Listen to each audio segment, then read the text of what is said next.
Hello beautiful faces, thanks for stopping by, whether you are new or returning. Now I thought it was time for the third installment of Unpopular Book Recommendations. So the only rule today is that it is a book recommendation video, but it has to be books that I don't think are popular, books that I don't really think that many people are talking about. So if you're hoping for a lights out recommendation, if you are hoping for a fourth wing recommendation, unfortunately you are not going to find that here. This is not the video for you.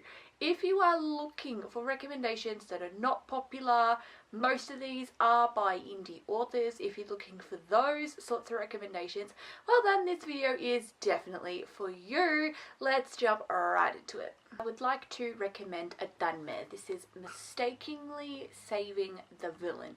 Now, in the Western book space, this is unpopular, but I also think that in the Dunmare space, this is also unpopular. I feel like this is a Dunmare that not very many people are talking about. Yes, this is a little bit of a newer Dunmare. Only 2 volumes are out. I've read both of them.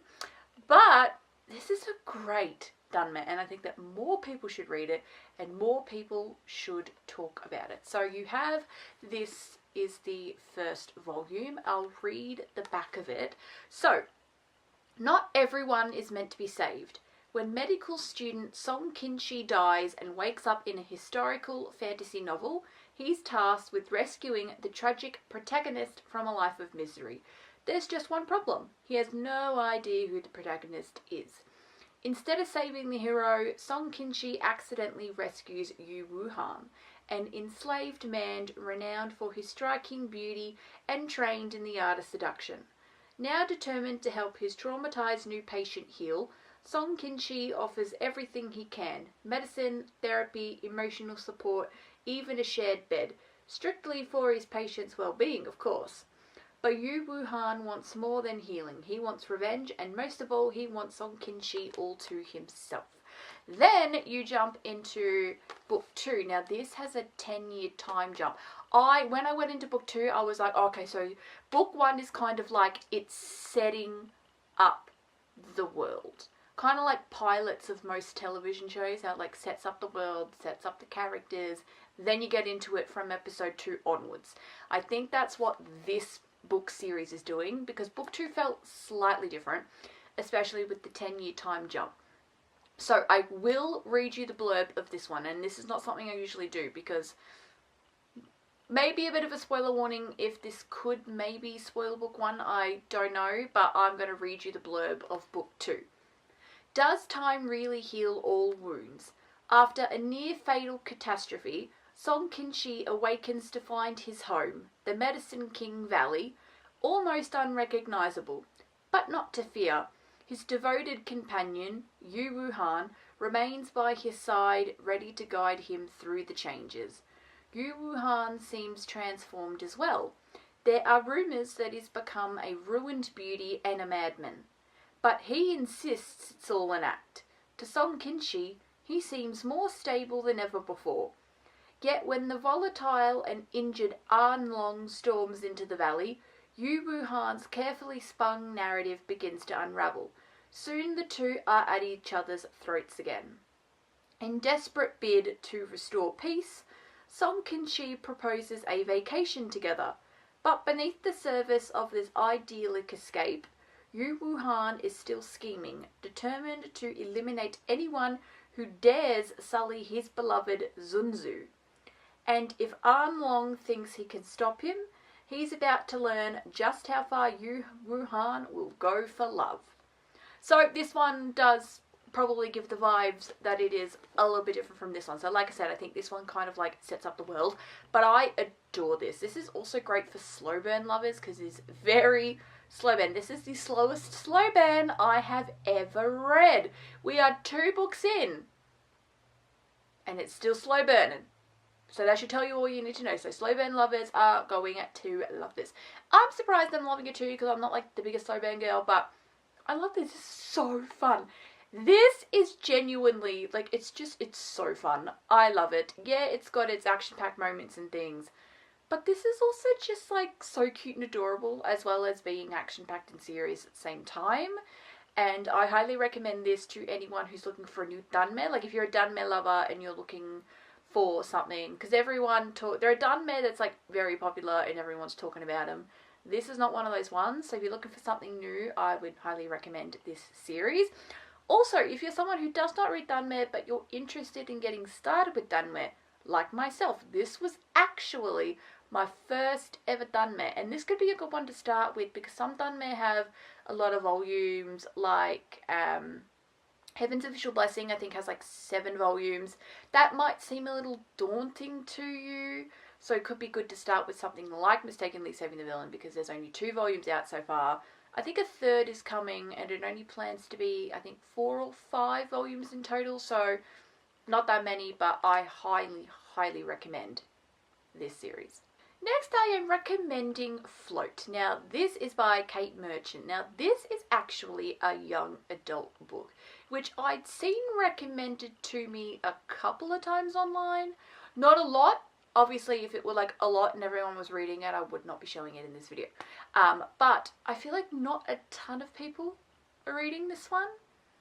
I even saw one woman like remove it from her TBR because she was like, oh, I'm probably never even gonna actually read this one. And I was like, really? It's so good. I highly recommend Float. So this is a young adult coming of age sort of story set in a coastal town. I liked this a lot more than I thought that I would. And as someone who doesn't really read young adult that much anymore, also I will admit I went into this not even knowing it was young adult. I still loved it though, because I came out of it clearly realizing it was young adult, but I still enjoyed it. Like the fact that it was young adult didn't like ruin my rating or anything. So I will read you the back of the book. Finding where you belong means making waves. Waverly Lyons has been caught in the middle of her parents' divorce for as long as she can remember. This summer, the battle rages over who she'll spend her vacation with.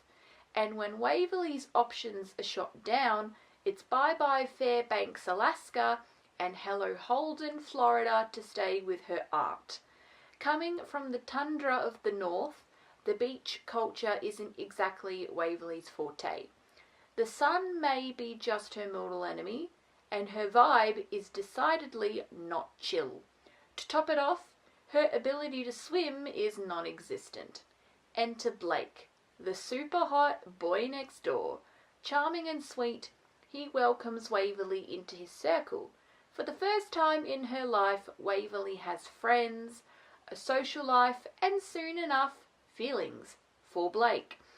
As the two grow closer, Waverly's fortunes begin to look up, but every summer must come to an end, and letting go is the hardest when you finally found where you belong. So, obviously, that probably gives it away that it's young adult, but I like to go into books blind. I don't really read the backs of a lot of books, actually, so, again, I didn't realise it was young adult. I thought it was going to be, like, surfer romance, because the cover has, like, people holding surfboards. Yes, there's a little bit of surfing here, but it's not, like, a surfer romance along those lines. That would be a really cool book to read. I would love to read, like, a sports romance, but it was, like, surfing, and, like, I would be down to read that. Anyways, I digress. This was so good. I genuinely really liked this. This is up there with one of the best young adult books that I've ever read. I really, really liked this one. It had such emotion and depth for a young adult story. Like, I just was so, like speechless reading this because I genuinely loved it so much. And if you're looking for a young adult story that not a lot of people are talking about, I highly recommend this one. Next, I want to recommend, this is the Sons of Valentino series by Kylie Kent. This is a mafia romance series, but I would also dub this dark romance for beginners. So if you are somebody that prefers their dark romance on the lighter scale, if you're someone who has never read dark romance before and you just want to dip your toes in, and you know, you should always start with some beginner friendly stuff, this is a really good mafia quartet that I would recommend. Now, this is a second generation series. There is a series that comes before this called the Valentino Empire. You do not have to read the Valentino Empire first before reading Sons of Valentino. If you just want to read Sons of Valentino and you don't want to read the Valentino Empire, you do not have to.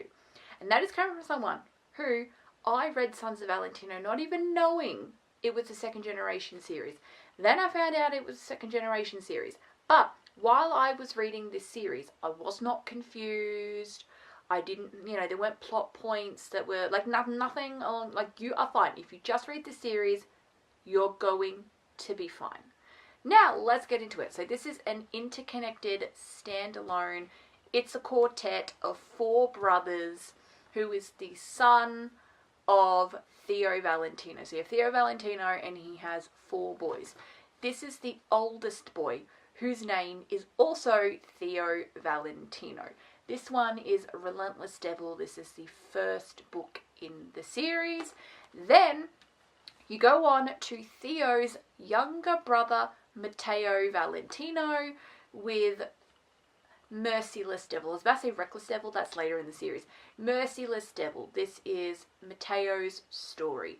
Then you have the 2 youngest brothers that are twins, Luca Valentino and Romeo Valentino. So, you start with Romeo Valentino's story with Soulless Devil. Then lastly, you have Luca Valentino's story with Reckless Devil. Now, all of these books have their own little tropes and things. Like, Theo's story is definitely Grumpy Sunshine. Then you've got Matteo's story, which has definitely got some, like, marriage, kind of like forced, not forced. It's like accidental marriage in Vegas, but then, like, she wants to get a divorce and he refuses to divorce her. Then you've got these 2. This one has a bit of a pop star element in it because the FMC is a pop star. This one is like, she is his tutor, and it's just cute and fun. And yeah, it's a mafia series, but it's like not too dark with its mafia elements. It's not that heavy with like the mafia elements, which is why I'm dubbing this like a good like series for beginners, because it's not too heavy. Also, yes, it's spicy, but it's not over the top spicy either. So if you prefer a little less, then like I would just recommend this for anyone. Like, because I love reading the pitch black stuff. Like, there's a dark romance series that I'm going to be recommending right after this one. It's hell of a lot darker. But I like the beginner friendly stuff too. I love all types of dark romance. I love all types of books, as we all know. But I highly recommend this. Is so good. And it's just a cute little quartet as well. Like, it's not like a gigantic series. Also, the books are not that thick. They're maybe like 300 and something pages. It's not, like, these books do not go for that long. You could read these in like a month if you wanted to. Well, depending on how fast you read. But, like, you could, like, it's fine. And I adore this series. And I think that you might adore this series as well. Speaking of that other dark romance series I want to recommend, this is the Hockey Gods series by S. Massery. Now, I haven't completed this. I'm only a small amount of the way into book 2. So I've read book 1, and I'm a little bit of the way into book 2 because I just recently started book 2. But I am going to be recommending the series as a whole because I am loving it so far. I am absolutely loving it so far. This is a dark hockey romance series. So if you love dark romance but you also love sports romance, oh my god, read this, because this is dark sports. So, and it's a hockey romance series as well. So it's hockey romance. It follows 5 friends that are on the same hockey team, and then they all get their love stories but make a dark romance. And I love this series so far because, like I said, I'm only a little bit of the way into book 2, but I am absolutely frothing it so far. So let's get into it. So you follow a group of people and they're on like a sports team. So this is book 1, Brutal Obsession. This is also, I think, the thickest one in the series. These books are pretty decently sized. Like, these are 400-500 page books, but they're worth it. They are so worth it. Also, this series is not beginner friendly. So, but like, this video isn't like beginner friendly Rex. This video is unpopular book recommendations, no matter the genre. The only rule is that the book has to be not popular, and I see not enough people chatting about the series. Like, more people need to talk about the series because I am loving it so far. It's so good. I so love this series so far. But it is not beginner friendly. It is dark. It's not pitch black. It's kind of like in the middle. But I adore the series. So Brutal Obsession is book 1. This is Grayson and Violet's story, and it's so good. I love this so much. Devious Obsession is the second book. Now, this is Steele and Aspen's story. So when I read the first book, Brutal Obsession, there were a bunch of girl side characters, and I kind of thought that they were all going to get a book as well. Only one of them gets a book because Aspen's not in book 1. But Steele is. So it's a group of guy friends that will get their books. It's not the group of girlfriends that get their books. So Violet has one friend, and she's the final book, but she's got a couple of other mates that are not the other FMCs, because Aspen, like I said, is not in book 1. Then you have Twisted Obsession. This is book 3. This is Jacob and Melody's story, and these are the ones I've not read, because I've not read book 3, I've not read book 4, and I've not read book 5. So I can't really tell you what these ones are about. All I can say is that Jacob is another one who is on that hockey team. It's a dark hockey book. They're all dark hockey books. But yeah, Jacob and Melody's story. Then you have Fierce Obsession. This is book 4, which is Aurora and Knox's story. Now, finding out that this was Aurora and Knox's story quite surprised me, because I expected, after reading book 1, Willow was going to get with Knox, because Willow and Knox have a little bit of a thing on the side going on in the first book. You don't see much of it because it's mainly meant to be Grayson and Violet's story, but you kind of just, here and there, you see that Knox and Willow, like, they cozy up together and stuff. Like you kind of just in the background think, oh yeah, like, you would be very surprised to find out after reading that book that Knox doesn't get with Willow, because this is Knox and Aurora's story. The final book is Secret Obsession. Now, this is Willow's book, and she actually ends up getting with Miles, which I would be like, whoa, I wonder, like, how is that going to come about? Because I read the first book and so thought she'd get with Knox, as I explained. So this is Willow and Miles' story. Willow is Violet's best friend from the first book, so you do have to wait until the very end until you finally get her book. But you do get her book in the end, and I'm so thankful that Violet gets a book. Sorry, not Violet. I'm so thankful that Willow gets a book, because Willow is so adorable. I loved Willow. She's so cute, and it's so nice that she gets a book. And yep, this is her getting with Miles. This is the 5th and final book. This one's also, like, the first book and the final book are the two biggest ones. Like, these, like, the thickest ones, the most amount of page count, blah, blah, blah, are these ones. And I just cannot wait to get to this one. This one I'm very excited for, because I loved reading about Willow in the first book. But I highly recommend this series, obviously basing it only off of books 1 and 2, of course. But I'm loving book 2, and I loved book 1. So I highly recommend. Now, with this series and the Sons of Valentino series, please check trigger warnings, because they are dark romances. So check to make sure that there isn't anything in there that you are not going to be okay with reading. If you're okay with reading it all, then I still highly recommend these series, because I'm really enjoying myself, and really cute, awesome, fun time. So in the first episode of this series, I recommended one of my favourite books of all time. Now in this episode, I would like to recommend its sequel in the little, like, interconnected universe, My Vampire Plus One. So this is the next book, a part of the same series as My Roommate is a Vampire. Now, the series as a whole is god tier to me, one of my all-time favourite series of all time. And the first book in this series is a god tier book. Now, this book on its own, I wouldn't say on its own it's like my favourite of all time, but it's part of a series where the first book in it is a favourite of all time. So I'm just going to say that the series as a whole is a favourite of all time. And in saying that, this still got a very, very high rating. First book got a 5-star, this got like a 4.5. Like, this was almost 5 stars. This was like almost perfection. I just, for some reason, liked the first one a little bit more. But as a whole, I really recommend this book as well. A 4.5 is a great rating. Like, it's only like just shy of getting, like it has faults, but like not really.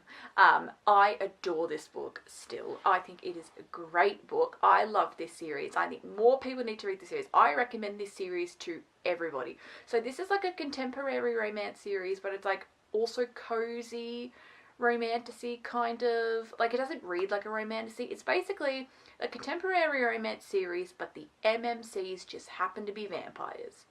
So you get a little creature building. You don't necessarily get world building. This is all set in planet Earth and all that good stuff. It's just, you get a little creature building because everyone does their vampires differently. Like, the Twilight vampires are different from the Buffy the Vampire Slayers vampires, and they're different from the Vampire Diaries vampires. Like, everybody does their vampires slightly different. So obviously the author Jenna Levine had to, you know, have her own version of what the vampires would be like, but she didn't necessarily need to do any world building, just what I like to call creature building. But I adore this book as well. This is cute. This is following, so Frederick from book 1 has a friend called Reginald. This is Reginald's story. Now I will read you the back, even though I didn't read the backs of the dark romance books. They were just, you know what, there were so many books in that series, I couldn't be bothered just reading the backs of them all. But I'm going to read you the back of this one. Nothing sucks more than fake dating a vampire. Amelia Collins is tired of constant questions about her non-existent dating life, so she decides to get everyone off her back once and for all by finding someone, anyone, to pose as her date to a family wedding. If he's annoying or embarrassing, so much the better. Coincidentally, Reginald Cleves has centuries of experience at being rude, infuriatingly arrogant, and a fashion eyesore, which makes him perfect for her purposes. But as Amelia and Reggie practice their fomance and more of Reggie's secrets come to light, Amelia is surprised to find her first impressions could not have been more wrong, and that Reggie's bark might be worse than his bite. Oh, this is so good. This is so good, but I recommend this series from like the top of my lungs. This is like so good. I recommend this to everybody. If you want your contemporary romance to just be something a little bit different, pick this up because it's got vampires in it, but it's still cutesy, it's still fun, it's a little bit spicy, and you know I love me a little bit of spice. This is also great because it's like on the lower levels of spice in comparison to some of the other books, like Hockey Gods, high spice, high levels of spice. This has like, I think, 2 spice scenes in the entire thing, so it's not that many. I adore this. I love it. Like, please read this. If I could probably recommend really only one thing in today's video, it would probably be this, because this is so good. This is so good. Now, lastly for this episode, I want to recommend some manga. I'm first going to be recommending Worst Soulmate Ever and Worst Soulmate Ever Proposal. This is a cute little duo. This is also a megaverse in an office setting. So this is a megaverse, but it's like cutesy, doesn't read like fantasy, it's just got the Omegaverse element in there. So the tiniest overview of Omegaverse, but I highly recommend checking out my TikTok page because I do a deep dive and explain what Omegaverse is, so I highly recommend watching that. But just quickly, Omegaverse is like Alpha, Beta, Omega. It's like wolves, nodding, ruts, heats. Have a Google and see what all of that is about. It is werewolves, but not necessarily werewolf shifters. But it also depends, because some people write their Omegaverse where you can shift into a literal werewolf. Some Omegaverses are not like that, so you can't shift into a proper wolf, but it author's choice and all of that. Again, have a Google or check out my TikTok videos because I explain in more depth what Omegaverse is. But this is like what I'd like to call contemporary romance Omegaverse, because it doesn't really read like fantasy. You get the Omegaverse elements, but it's still set in planet Earth. It also has an office romance setting. It is a little bit rivals to lovers as well. So, worst soulmate ever, you start with this one. Yes, worst soulmate ever. So, rivals to lovers in an office setting. I'll read you the back of this one. Impatient 29-year-old Omega Shishikura has watched all his friends get married while his own romances keep fizzling out. Determined to find his special someone, he turns to a matchmaking service. But while waiting for his perfect soulmate to be found, he goes into heat at the worst possible moment. Alone with Alpha Katani, a new co-worker who nurses a long-time grudge against Shishikura. After they spend a desperate, steamy night together, there's no doubt that the two are physically compatible. But do they even like each other? Then you go into Worst Soulmate Ever Proposal, which is the sequel, which I'll read the back for. Impatient 29-year-old Omega Shishikura has watched all his friends get married while his own romances keep fizzling out. Sparks fly when he starts up an enemies with benefits relationship with his alpha co-worker Katani. Despite the clash of their difficult personalities, their chemistry is undeniable and the two begin dating. But when Shishikura brings up his desire to get married, Katani refuses. Shishikura will have to get to the bottom of Katani's deep-seated issues with Omega's before they can be happily ever after. So this one's more about the fact that Shishikura wants to get married. This one deals more with the whole like rivals to lovers situation. I know it said enemies to lovers. I don't believe this is an enemies to lovers. I'm one of those enemies to lovers can really only exist in a fantasy. Because I believe that if you don't have intentions to kill the other person, that is not an enemy. So I went with the word rivals. They do not like each other. I think if I remember correctly, Shishikura bullied Katani in middle school. They attended the same middle school, and Shishikura, I think, bullied Katani a little bit. So Katani is always really disliked and held a grudge against Shishikura for that. And I adore this. It was so good. And it's also just a little duo. So you just read these two, and that's it. I can literally, well, I know me. I'm going to say something that you may not agree with because it really depends on how fast or how slow other people read. I can, if I have the time, read an entire volume of manga in a singular day. Because there's not a lot of text to read. It's like Japanese picture books. There's a lot of pictures to look at. Not a ton of text.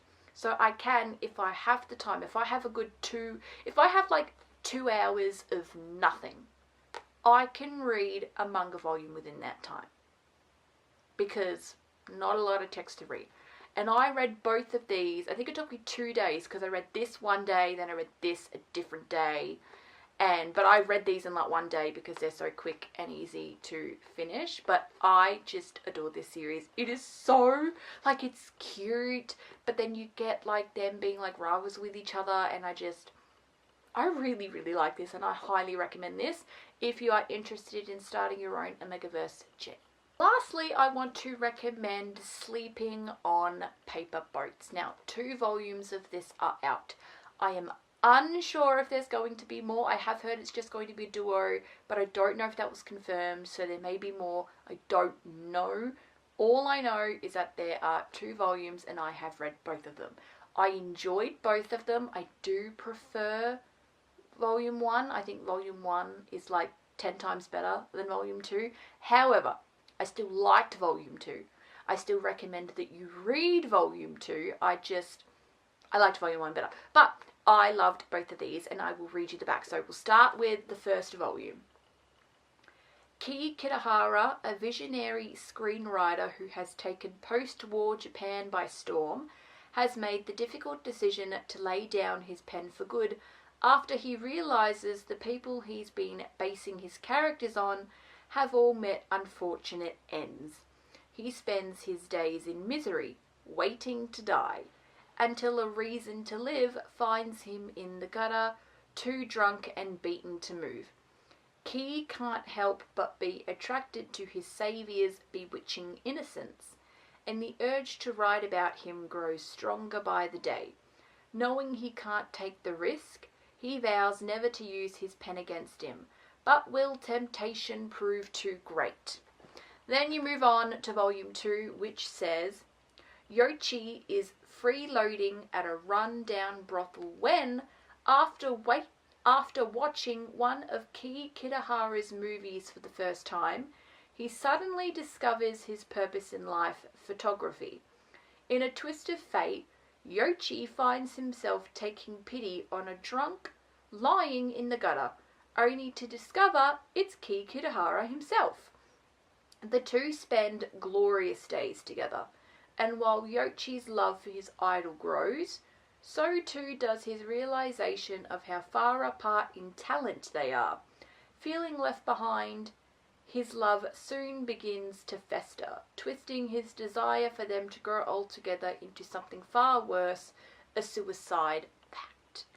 So this one focuses a little bit more on Yoichi, whereas this one's heavy like Ki Kitahara, even though it is like, you know, the both of them together because they fall in love and stuff like that. But this one's kind of like the Ki Kitahara story, and this one's like the Yoichi story, even though it is kind of like, this is book one that you should read first. Like, don't start with this one. Start with this one. And I really, really liked it. This one I just really liked because it had such an interesting premise. So the guy is a screenwriter, and anybody that he chooses to write about, because he always likes to write about real life people. He's never really made up a character before, I don't think. But anyone that he chooses to write about, unfortunately, dies. And then, like, meets the love of his life. And it's kind of like the temptation between, I kind of want to write about him, but I know that I shouldn't because then I'm going to be killing the love of my life. It was just, this book had so much depth and emotion to it. And then you add like the period element to it because it's like set in the 40s and 50s, and just like, I adored. This is one of my favorite volumes of manga I have ever read. Like, this volume of manga is perfection to me. Now, I still really enjoyed this one. This one just felt a little bit less, so I didn't love it like as much, but I still really highly recommend. I just recommend this series as a whole. It's so fun, it's so unique and different. I've not read a ton of manga that is like period pieces, so if you're looking for a good manga period piece, I highly recommend this series.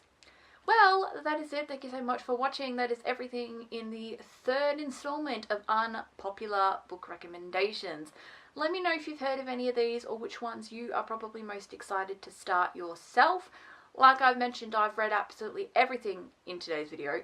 Obviously, I don't want to give a recommendation for something I've not read yet.